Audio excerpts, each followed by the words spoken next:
Hey everyone, welcome back to Dev Parkour. I know it's been a while, and it's not you, it's me. Sorry about that. I'm gonna try to record a few videos here in the next couple weeks and post more regularly. But in today's video, I wanted to talk about estimating stories. If you've used Scrum um, or some Agile framework, the likelihood is that you did some form of estimation. You may have even called the things you work on stories. You may have called that estimation story points. I know I have, and this is at places that ostensibly said they did Scrum. Turns out story points is actually a concept from extreme programming, but I'm not going to get into the nitty gritty just yet. We will get into that a little bit later in the video. But basically the backdrop for this is I've been talking to a lot of people who do agile, in some cases even agile coaches, in the context of building my project management tool, Valence. If you haven't been following the channel for the last several months, I've been building a project management tool called Valence. It's a project management tool designed specifically for software engineering teams, software product teams, based on the real world. So not based on made up things, not based on wish lists or hopes and dreams, but actually based on the real thing that you're actually working on.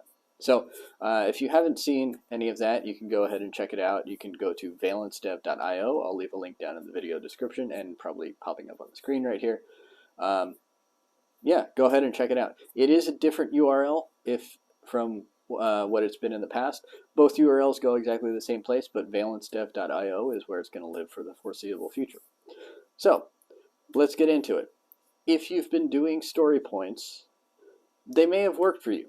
Some teams really like them, some teams really don't like them.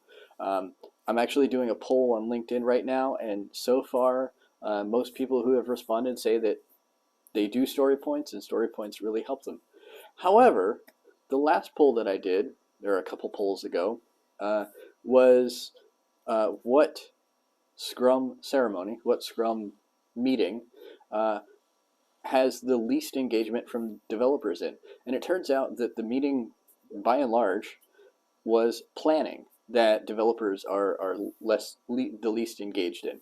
And my suspicion is that developers are least engaged in planning, not because they're not interested in picking what they're going to work on next. I think they really are, but because they feel like the activity that they did beforehand really didn't accomplish what they needed it to. So that activity would have been grooming, refinement. You may have different terms for it. And a lot of times that the result of that meeting is assigning story points to individual items to be worked, stories, bugs, whatever. And I suspect that there's something going on there. So we're going to explore that in the rest of this video. So let's start off with where story points came from. Where did they come from? They're not mentioned in the Agile Manifesto. In fact, the Agile Manifesto makes absolutely no reference to estimation or refinement of any sort. The Agile Manifesto is realistically talking at a much higher level about the values of processes that support agility, right?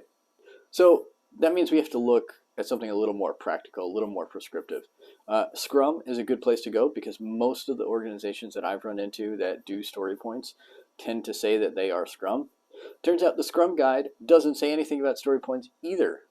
The Scrum Guide specifically only says that a team during a refinement activity should work on breaking larger work items down into work items that they feel comfortable that they can accomplish within a sprint. That's all it says. It doesn't say anything about story points. It doesn't say anything about stories, tasks, subtasks, anything like that. Scrum is a lot simpler than I think most people give it credit for. It doesn't talk about anything like story points. So where did story points come from? Well, we can kind of assume that it didn't come from Lean or Kanban because they are also lightweight processes, and most people familiar with those processes know that. It's more likely that if you're dealing with Scrum, you kind of assume it's heavier than it really actually is. I assumed it was heavier than it really actually is. It turns out that story points come from extreme programming. It's commonly attributed to Ron Jeffries, who's one of the main people in extreme programming, and it comes from a concept that he termed ideal days.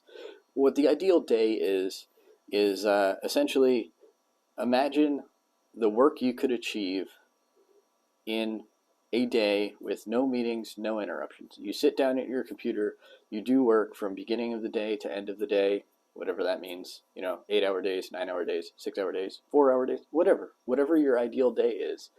And the number of points that you put on a story is the number of ideal days. The reason they started calling it points instead of ideal days is because it was confusing to talk in ideal days. Well, what's the ideal day? Product managers, that sort of thing. They don't really have a concept of ideal days because their day looks completely different from an engineer's day. So one ideal day might take 2 or 3 or more, but hopefully not too much more, actual calendar days. And that's a little bit confusing. So it turned into points. Now, obviously, we've probably all been in a team where someone has said points are not associated with time. That's a separate conversation. I agree with that. Points should not be associated with time. We're just talking about the historical origins of the concept of story points. Originally, 1 point was 1 ideal day, and it came from extreme programming. Okay, so that's cool. So we know where it came from, but what does that mean? How is that actually useful? Because most people end up adding things to the idea of story points, right? We move away from the concept of 1 point equaling 1 ideal day into a point being some descriptor of complexity or effort or risk or something like that. So for your team, a 3-point story might be the average story, whereas a 1-point story is a super easy story, a copy change or adding a unit test for something that already works, something along those lines. And then a 5 or an 8 being something that touches multiple systems, touches multiple components, involves a particularly complex area of the system, those sorts of things. And you might have noticed I went with Fibonacci numbers. That's also a common thing. That's not something that came from extreme programming. That's something that has been added on as people have started using this concept of story points. But does it really work? I don't know. I suspect that a lot more people think it works than it actually does. A lot more people think it works than for whom it actually... That sentence is not going to work. A lot more people think it works for them than it really does. Yeah, so I don't think it works as well as we think it does. And there's actually an article that goes into a little more detail of all of this that Ron Jeffries himself wrote. I'll leave that link down in the description below. That's where I got a lot of the information on the origins of story points. It was actually really interesting and eye-opening. But one of the things that he points out, or actually this is a quote directly from that article. He says there are 4 things that he says. 1, I certainly deplore their misuse. 2, I think using them to predict when will be done is at best a weak idea. 3, I think tracking how actuals compare with estimates is at best wasteful. And 4, I think comparing teams on quality of estimates or velocity is harmful. Basically saying that every way that all organizations use story points is probably not the right way to be using them. So I've seen things like committed versus completed. That might be a little bit outside what he's talking about. It might be a little bit better. But realistically, what he's driving at is the only thing that story points are really good for are to determine how much to take into the next sprint or the next iteration. That's the only thing. The only thing they should be used for. It's not about velocity. It's not about an estimate versus reality. It's not about increasing velocity. It should never be about increasing velocity. Yeah, and another Ron Jeffers quote. To me, the important thing in real agile, sorry, he didn't put that in quotes. I'm putting that in quotes because he capitalized it, is to pick the next few things to do and do them properly. Do them promptly. The key question is to find the most valuable things to do and to do them quickly. That's really the core of an agile process, is finding the most important things to do and doing them as quickly as possible, as quickly as is responsible, but no quicker. If story points help you do that, great, use story points. If story points interfere with that goal, then you should absolutely not be using story points. Now, there is kind of the elephant in the room, especially if you're working in a large organization where there are people who are invested in the success of a project but aren't intimately involved in the day-to-day operations. So like executives aren't typically involved in the day-to-day process. But they still want to know when you're going to be done with things. There's still this predictability aspect. And I really think this comes down to a misuse of not just story points, but a misuse of agile in general. Because you're asking one of two questions, and I think both questions are flawed. One is how soon until it's shippable, and two is how soon until all of the requirements are completed, right? On the one hand, how soon until it's shippable, you're doing it wrong. The system should always be shippable at the end of some iteration or increment, depending on the process that you're using. You might be using a process that uses either term. So in the case of Scrum, your system should be shippable at the end of every sprint.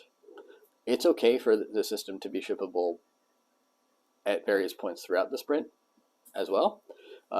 And with extreme programming, you're approaching continuous delivery. At the end of every story, it should be shippable. So you shouldn't be worried about how soon until it's shippable. You should already know how soon until it's shippable. It should always be shippable at those specific points. Whenever a story is merged or at the end of every sprint, that is when you ship. That's the answer to that question. And the other one, how soon until all the requirements are completed? Again, that's a misuse of Agile because you're not really thinking in terms of agility and reacting to customer feedback and basing your backlog off of the customer requirements that come out of the demos at the end of every iteration. You're taking a backlog, you're populating a backlog at the beginning, and just chunking it up into 2-week chunks. But you're still looking to accomplish the entire project. This is still waterfall, just in 2-week increments. So the note I have in my notes here is if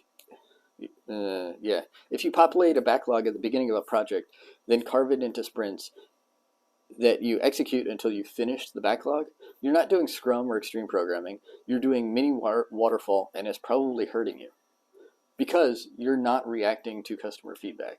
You're accomplishing that backlog. You're going to the end of the backlog, and realistically, you could probably accomplish a third of the backlog, call it good, because the other 2/3, they're contributing nominal, if any, value, and obviously costing you the 2/3 of time that you're spending on it. So get the first iteration out the door, ship it, get feedback on it. Let that determine your next several increments. And that's actually a topic for a future video to get into the nuances of what that actually means. So in summary, what does this ultimately mean? You should slice off the smallest thing that provides the largest value, ship it quickly, move on to the next thing. Let customer feedback drive your backlog, and never work on something that hasn't come up in recent customer conversations. Lots that we could dive into in that statement, but keep that statement in mind. We're almost at the 15-minute mark, so I'm going to close out the video. But keep that in mind. Work on the most important piece of customer value, get that shipped, talk to customers, let them tell you what's most important to work on next. Thanks for watching, and I'll see you in the next one.